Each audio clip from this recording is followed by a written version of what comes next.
ಕಾಂಗ್ರೆಸ್ನಲ್ಲಿ ಕೋಲಾಹಲ. ಹೌದು, ರಾಜ್ಯ ಕಾಂಗ್ರೆಸ್ ಪಾಳ್ಯದಲ್ಲಿ ಸಾಕಷ್ಟು ಕೋಲಾಹಲ ಎಬ್ಬಿದೆ. ಸಾಕಷ್ಟು ಶಾಸಕರು ಅಸಮಾಧಾನಗಳನ್ನು ವ್ಯಕ್ತಪಡಿಸ್ತಾ ಇದ್ದಾರೆ. ಈ ಅಸಮಾಧಾನದ ಬೆನ್ನಲ್ಲೇ ಈಗ ಬದಲಾವಣೆಯ ಬಿರುಗಾಳಿಯ ಮಾತುಗಳು ಕೂಡ ಕೇಳಿ ಬರ್ತಾ ಇದ್ದಾವೆ. ಸಿಎಂ ಸಿದ್ದರಾಮಯ್ಯ ಪರ ಡಿಕೆ ಶಿವಕುಮಾರ್ ಈಗ ಬ್ಯಾಟಿಂಗ್ ಮಾಡ್ತಾ ಇದ್ದಾರೆ. ರಾಜ್ಯದಲ್ಲಿ ಸಿದ್ದರಾಮಯ್ಯನವರು ಸಿಎಂ ಆಗಿದ್ದಾರೆ, ಬಲಪಡಿಸ್ತೀವಿ, ಹೀಗಾಗಿ ಬೇರೆ ಯಾರು ಕೂಡ ಅಪಸ್ವರ ಎತ್ತಬಾರದು ಅಂತ ಬೆಂಗಳೂರಿನಲ್ಲಿ ಡಿಸಿಎಂ ಡಿಕೆ ಶಿವಕುಮಾರ್ ಹೇಳಿಕೆಯನ್ನು ಕೊಟ್ಟಿದ್ದಾರೆ. 2023ರಲ್ಲಿ ಸರ್ಕಾರ ರಚನೆಯಾದಂಥ ಸಂದರ್ಭದಲ್ಲಿ ಒಂದು ಒಪ್ಪಂದದ ಮೇರೆಗೆ ಸರ್ಕಾರ ರಚನೆ ಆದಂತಿತ್ತು. ಬಹಿರಂಗ ಆಗದೇ ಇದ್ರೂ ಕೂಡ ಅಂತರಂಗವಾಗಿ ಆಂತರಿಕವಾಗಿ 2.5 ವರ್ಷ ಆದಮೇಲೆ ಸಿಎಂ ಬದಲಾವಣೆ ಆಗ್ತಾರೆ ಅನ್ನುವಂತಹ ಬಿಸಿ ಬಿಸಿ ಚರ್ಚೆಗಳು ಹರಿದಾಡ್ತಾ ಇದ್ವು. ಈಗ ಬಿಜೆಪಿ ಜೆಡಿಎಸ್ ನಾಯಕರಿಗಿಂತ ಕಾಂಗ್ರೆಸ್ ಪಕ್ಷದ ಶಾಸಕರುಗಳೇ ಈಗ ಸಿಎಂ ಬದಲಾವಣೆ ಆಗಬೇಕು, ಡಿಸಿಎಂ ಡಿಕೆ ಶಿವಕುಮಾರ್ ಸಿಎಂ ಆಗಬೇಕು, 2028ರ ಚುನಾವಣೆಯನ್ನು ನಾವು ಎದುರಿಸಬೇಕು ಅಂದರೆ, ಮುಂದೆ ಸರ್ಕಾರ ಬರಬೇಕು ಅಂದರೆ ಈಗಲೇ ಡಿಸಿಎಂ ಡಿಕೆಶಿ ಮುಖ್ಯಮಂತ್ರಿ ಆಗಬೇಕು ಅಂತ ರಾಮನಗರ ಶಾಸಕ ಇಕ್ಬಾಲ್ ಹುಸೇನ್ ಸೇರಿದಂತೆ ಅನೇಕ ಜನ ಶಾಸಕರು, ಈ ಹಿಂದೆ ಬಾಲಕೃಷ್ಣ ಕೂಡ ಹೇಳಿದರು, ಮಂಡ್ಯ ಶಾಸಕ ರವಿ ಗಾಣಿಗ ಹೇಳಿದರು, ಹೀಗೆ ಸಾಕಷ್ಟು ಜನ ಕಾಂಗ್ರೆಸ್ನ ಶಾಸಕರುಗಳೇ ಇಲ್ಲಿ ಬದಲಾವಣೆಯ ಮಾತುಗಳು ಕೇಳಿ ಬರ್ತಾ ಇದ್ದಾವೆ. ಡಿಸಿಎಂ ಡಿಕೆ ಶಿವಕುಮಾರ್ ಮುಂದಿನ ಮುಖ್ಯಮಂತ್ರಿ ಆಗಬೇಕು ಅಂತ ಹೇಳ್ತಾ ಇದ್ದಾರೆ. ಮತ್ತೊಂದು ಕಡೆ ಅಲ್ಲಿ ಮುಖ್ಯಮಂತ್ರಿ ಆಕಾಂಕ್ಷಿಯೂ ಆಗಿರುವಂತಹ ಡಿಸಿಎಂ ಡಿಕೆ ಶಿವಕುಮಾರ್ ಈಗ ನೋಟಿಸ್ ಕೊಡ್ತಾ ಇದ್ದಾರೆ ಅವ್ರ ಪರವಾಗಿ ಮಾತಾಡಿದವರಿಗೆ. ಅಂದರೆ ಯಾವ ಲೆಕ್ಕಾಚಾರದಲ್ಲಿ ಇವಾಗ ಡಿಸಿಎಂ ಡಿಕೆ ಶಿವಕುಮಾರ್ ಪ್ಲ್ಯಾನ್ ಮಾಡ್ತಾ ಇದ್ದಾರೆ? ಹಾಗಾದರೆ ಅವರಿಗೆ ಮುಖ್ಯಮಂತ್ರಿ ಆಗುವ ಆಸೆನೇ ಇಲ್ವಾ? ಹೈಕಮಾಂಡ್ ಏನು ಅವರಿಗೆ ಸೂಚನೆ ಕೊಟ್ಟಿದೆ ಹಾಗಾದರೆ? ಯಾಕಂದರೆ ರಾಜ್ಯ ಉಸ್ತುವಾರಿ ರಣದೀಪ್ ಸಿಂಗ್ ಸುರ್ಜೇವಾಲಾ ಆಲ್ರೆಡಿ ರಾಜ್ಯದಲ್ಲಿದ್ದಾರೆ, ಅನೇಕ ಸಮಸ್ಯೆಗಳ ಬಗ್ಗೆ ಆಲಿಸ್ತಾ ಇದ್ದಾರೆ. ಹಲವಾರು ಶಾಸಕರು ಈಗ ಅಹವಾಲುಗಳನ್ನು ಕೊಡ್ತಾ ಇದ್ದಾರೆ. ಸಿದ್ದು ಪರ ಬ್ಯಾಟ್ ಬೀಸುತ್ತಾ ತಮ್ಮ ಆಪ್ತರಿಗೆ ಎಚ್ಚರಿಕೆ ಕೂಡ ಕೊಡ್ತಾ ಇದ್ದಾರೆ. ಕಾಂಗ್ರೆಸ್ ಪಕ್ಷದಲ್ಲಿನ ಶಿಸ್ತು ಯಾರೂ ಉಲ್ಲಂಘಿಸಬಾರದು. ಪಕ್ಷಕ್ಕೆ ನನ್ನಂತಹ 100 ಕಾರ್ಯಕರ್ತರು ಕಷ್ಟಪಟ್ಟಿದ್ದಾರೆ. ಇದು ಡಿಕೆ ಶಿವಕುಮಾರ್ ಬಾಯಲ್ಲಿ ಬರ್ತಾ ಇರುವಂಥ ಮಾತು. ನಾನೊಬ್ಬನೇ ಕಷ್ಟಪಟ್ಟಿದ್ದೀನ, ಲಕ್ಷಾಂತರ ಜನ ಇದ್ದಾರೆ ಈ ಪಕ್ಷ ಕಟ್ಟಲಿಕ್ಕೆ. ನಾವು ಮೊದಲು ಕಾರ್ಯಕರ್ತರ ಬಗ್ಗೆ ಯೋಚಿಸಬೇಕು.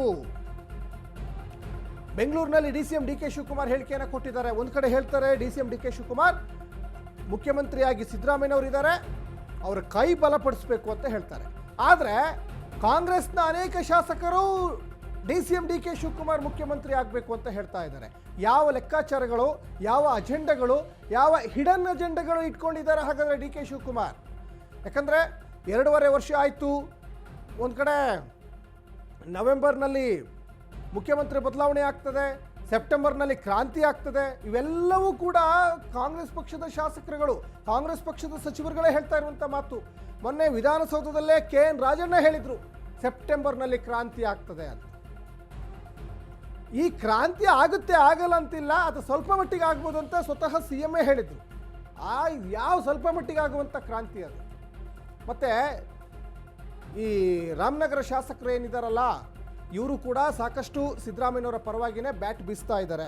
ಒಂದು ಕಡೆ ಮುಖ್ಯಮಂತ್ರಿ ಸಿದ್ದರಾಮಯ್ಯನವರು ಬದಲಾವಣೆ ಆಗಬೇಕು, ರಾಜ್ಯದಲ್ಲಿ ಏನಾದರೂ ಬದಲಾವಣೆ ಆಗಬೇಕು ಅಂದರೆ ಡಿಸಿಎಂ ಡಿಕೆ ಶಿವಕುಮಾರ್ ಮುಂದಿನ ಮುಖ್ಯಮಂತ್ರಿ ಆಗಬೇಕು, ಅದು ಈಗಲೇ ಆಗಬೇಕು. 2028ರಲ್ಲಿ ನಾವು ಮತ್ತೆ ಅಧಿಕಾರಕ್ಕೆ ಬರಬೇಕು, ಸರ್ಕಾರ ಉಳಿಬೇಕು, ಒಂದು ಒಳ್ಳೆಯ ಆಡಳಿತ ಕೊಡಬೇಕು ಅಂದರೆ ಡಿಸಿಎಂ ಡಿಕೆ ಶಿವಕುಮಾರ್ ಮುಖ್ಯಮಂತ್ರಿ ಆಗಬೇಕು ಅಂತ ಹೇಳ್ತಾ ಇದ್ದಾರೆ.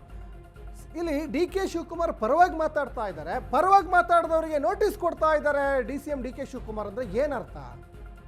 ಹಾಗಾದರೆ ಡಿಸಿಎಂ ಡಿಕೆ ಶಿವಕುಮಾರ್ ಅವರಿಗೆ ಇವ್ರ ಪರವಾಗಿ ಬ್ಯಾಟ್ ಬೀಸ್ತಾ ಇರುವಂಥದ್ದು, ಅವ್ರ ಪರವಾಗಿ ಮಾತಾಡ್ತಾ ಇರುವಂಥದ್ದು ಬಿಲ್ಕುಲ್ ಇಷ್ಟ ಇಲ್ವಾ? ಅಥವಾ ಇಷ್ಟ ಇದ್ದರೂ ಕೂಡ ಅದು ಮಾಧ್ಯಮದ ಮುಂದೆ ಮಾತ್ರವಾ, ಅಥವಾ ಒಳಗೊಳಗೆ ಖುಷಿ ಆಗ್ತಾ ಇದೆಯಾ ಈ ಥರ ಹೇಳ್ತಾ ಇರೋವಂಥದ್ದು? ಇದ್ರ ಬಗ್ಗೆ ಸಾಕಷ್ಟು ಮಾತಾಡಲೇಬೇಕಾಗ್ತದೆ.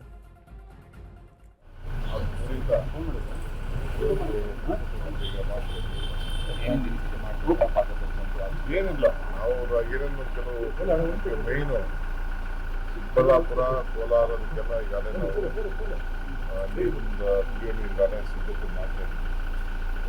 ಆಮೇಲೆ ಕೆಲವು ಸ್ಮಾಲ್ ಬೆಂಗಳೂರಿನಲ್ಲಿ ನೀರಾವರಿ ಕೆಂಪೇಗೌಡ ಸ್ಮಾಲ್ ಸೈಟ್ ಅದೆಲ್ಲ ಕೂಡ ಬಹುಶಃ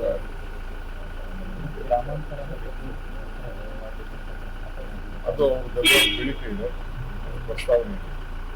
ಅದಕ್ಕೆ ಗ್ರಾಮಾಂತರ ಅಂದ್ರೆ ಮೊದಲು ಹಳೆ ಗ್ರಾಮಾಂತರ ನಾವೆಲ್ಲ ಜಿಲ್ಲಾ ಪಂಚಾಯತ್ ಮೆಂಬರ್ ಇದ್ದಾಗ ಗ್ರಾಮಾಂತರ ಅಂತ ಇತ್ತು.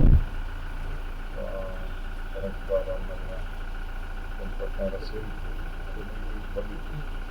ಈಗ ನಮ್ಮ ಸೌತ್ ಆದ್ಮೇಲೆ ಲೋಕಲ್ ಅವರು ರಿಕ್ವೆಸ್ಟ್ ಮಾಡಿದ್ದಾರೆ, ಅದನ್ನು ಪ್ರಸ್ತಾವನೆ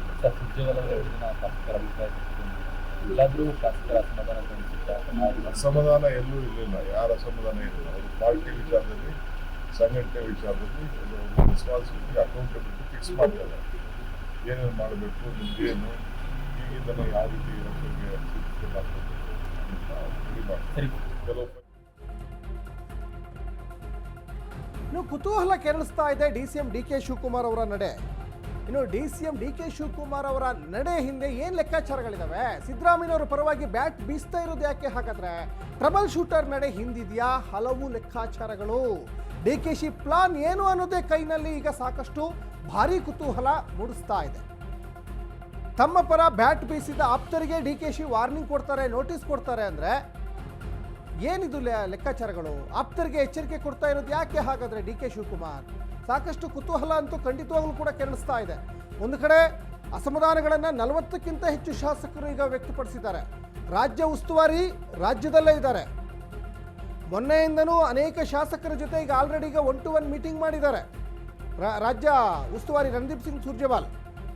ಇಲ್ಲಿ ಅಸಮಾಧಾನಗಳನ್ನು ಹೊರಗಡೆ ಹಾಕ್ತಾ ಇದ್ದಾರಾ ಅಥವಾ ಬಣದ ಬಡಿದಾಟದ ವಿಚಾರಗಳ ಬಗ್ಗೆ ಪ್ರಸ್ತಾಪ ಮಾಡ್ತಾ ಇದ್ದಾರಾ ರಣದೀಪ್ ಸಿಂಗ್ ಸುರ್ಜೇವಾಲ ಜೊತೆ?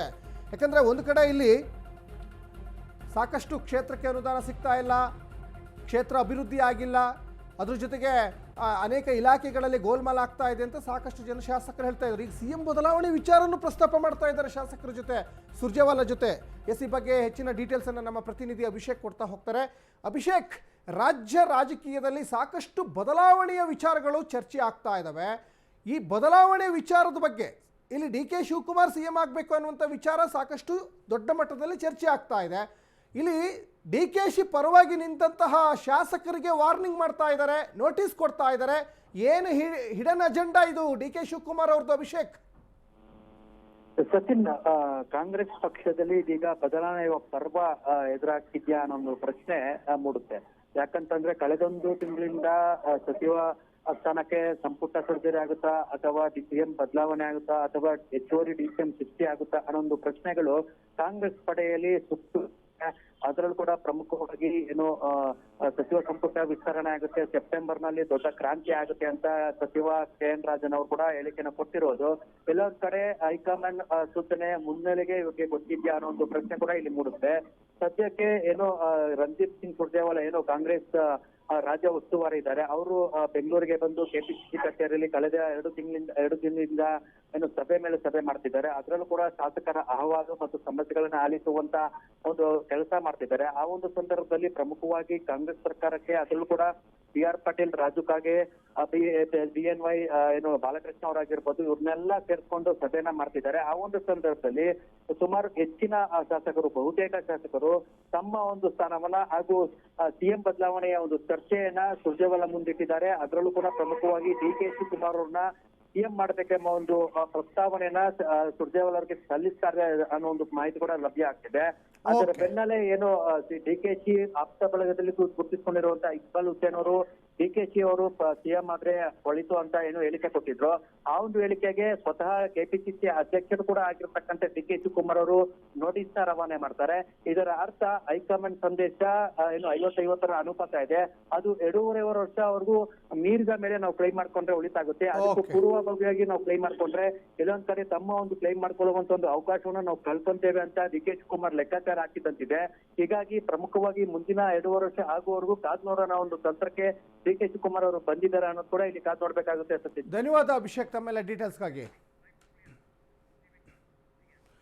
ಇನ್ನು ರಾಜ್ಯ ಉಸ್ತುವಾರಿ ರಣದೀಪ್ ಸಿಂಗ್ ಸುರ್ಜೇವಾಲ ರಾಜ್ಯದಲ್ಲೇ ಇದ್ದಾರೆ, ಅಹವಾಲು ಸ್ವೀಕಾರ ಮಾಡ್ತಾ ಇದ್ದಾರೆ. 3ನೇ ದಿನ ಇವತ್ತು ಶಾಸಕರ ಜೊತೆ ಸುರ್ಜೇವಾಲ ಸಭೆ ಮಾಡ್ತಾರೆ, ಚರ್ಚೆ ಮಾಡ್ತಾರೆ, ಅಹವಾಲು ಸ್ವೀಕಾರ ಮಾಡ್ತಾರೆ, ಶಾಸಕರ ದುಃಖ ದುಮ್ಮಾನಗಳನ್ನು ಕೇಳ್ತಾರೆ. ಇವತ್ತು 20 ಶಾಸಕರ ಜೊತೆ ಉಸ್ತುವಾರಿ 1-to-1 ಮೀಟಿಂಗ್. ಮೊನ್ನೆ ಮತ್ತು ನಿನ್ನೆ 2 ದಿನದಲ್ಲಿ ಸುಮಾರು 26ರಿಂದ 27 ಜನ ಶಾಸಕರ ಜೊತೆ 1-to-1 ಮೀಟಿಂಗ್ ಮಾಡಿದ್ದಾರೆ. ಇವತ್ತು ಸುಮಾರು 20 ಶಾಸಕರ ಜೊತೆ ರಾಜ್ಯ ಕಾಂಗ್ರೆಸ್ ಉಸ್ತುವಾರಿ ರಣದೀಪ್ ಸಿಂಗ್ ಸುರ್ಜೇವಾಲಾ 1-to-1 ಮೀಟಿಂಗ್ ಮಾಡ್ತಾರೆ. ಶಾಸಕರ ಅಸಮಾಧಾನ ಶಮನಕ್ಕೆ ಸುರ್ಜೇವಾಲಾ ಸರ್ಕಸ್ ಮಾಡ್ತಾ ಇದ್ದಾರೆ. ಒಬ್ಬೊಬ್ಬ ಶಾಸಕರದು ಒಂದೊಂದು ಗೋಳು, ಒಬ್ಬೊಬ್ಬ ಶಾಸಕರದು ತರಹೇವಾರಿ ಕಂಪ್ಲೇಂಟ್ಗಳು, ಅನೇಕ ಕಂಪ್ಲೇಂಟ್ ಮನವಿ ಪತ್ರಗಳು ಈಗ ಸುರ್ಜೇವಾಲಾ ಕೈ ಸೇರಿದ್ದಾವೆ.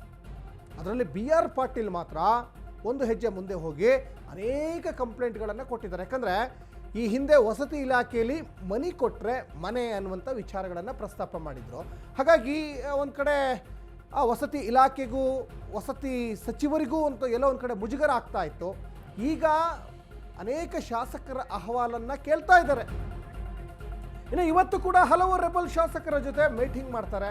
ಅದರಲ್ಲಿ ಬಹಳ ಮುಖ್ಯವಾಗಿ ಮಂಡ್ಯ ಶಾಸಕ ರವಿ ಗಣಿಗ, ಮದ್ದೂರು ಶಾಸಕ ಉದಯಗೌಡ, ಇವರೆಲ್ಲರೂ ಕೂಡ DK ಶಿವಕುಮಾರ್ ಪರವಾಗಿ ನಿಂತವರು. ಅದರಲ್ಲಿ ಮಡಿಕೇರಿ ಶಾಸಕ ಮಂತ್ರಗೌಡ ಇದ್ದಾರೆ, ಪೊನ್ನಣ್ಣ ಇದ್ದಾರೆ, ಶಾಸಕ ದರ್ಶನ್ ಪುಟ್ಟಣ್ಣಯ್ಯ, ದರ್ಶನ್ ಧ್ರುವನಾರಾಯಣ್, ಹೀಗೆ ಅನೇಕ ಜನ ಶಾಸಕರು. ಅದರಲ್ಲಿ ಬಹಳ ಮುಖ್ಯವಾಗಿ ಮೂಡಿಗೆರೆಯ ನಯನ ಮೋಟಮ್ಮ, ಶಾಸಕ ನರೇಂದ್ರ ಸ್ವಾಮಿ, ತರೀಕೆರೆ MLA ಶ್ರೀನಿವಾಸ್, ಎಲ್ಲರೂ ಸೇರಿ ಒಟ್ಟು 20 ಜನ ಶಾಸಕರ ಜೊತೆ ಸುರ್ಜೇವಾಲಾ ಇವತ್ತು ಮಹತ್ವದ ಮೀಟಿಂಗ್ ಮಾಡ್ತಾರೆ. ಎಲ್ಲ ಶಾಸಕರ ಅಭಿಪ್ರಾಯವನ್ನು ಕೂಡ ಸಂಗ್ರಹ ಮಾಡ್ತಾರೆ. ಹಾಗಾಗಿ ಸಹಜವಾಗಿ ಪ್ರತಿಯೊಬ್ಬರು ಶಾಸಕರು ಕೂಡ ಒಂದಲ್ಲ ಒಂದು ಕಂಪ್ಲೇಂಟನ್ನು ಹೇಳ್ತಾರೆ. ಯಾಕಂದರೆ ನಿನ್ನೆಯಿಂದನೇ ಸುಸ್ತಾಗಿ ಹೋಗ್ಬಿಟ್ಟಿದ್ದಾರೆ ಸುರ್ಜೇವಾಲಾ. ಸಮಸ್ಯೆಗಳನ್ನು ಕೇಳಿ ಸುಸ್ತಾಗ್ಬಿಟ್ಟಿದ್ದಾರೆ. ಯಾಕಂದರೆ ಒಬ್ರಿಬ್ರು ಅಲ್ವಲ್ಲ, ಸುಮಾರು 40ಕ್ಕಿಂತ ಹೆಚ್ಚು ಶಾಸಕರ ಗೋಳಿದೆ.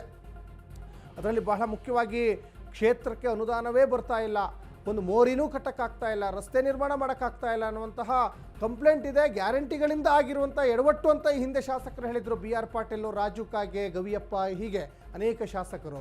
ಈಗ ನೋಡಿದರೆ ಮತ್ತೆ 20 ಶಾಸಕರ ಜೊತೆ ಅಭಿಪ್ರಾಯ ಸಂಗ್ರಹಕ್ಕೆ ಮುಂದಾಗಿದ್ದಾರೆ.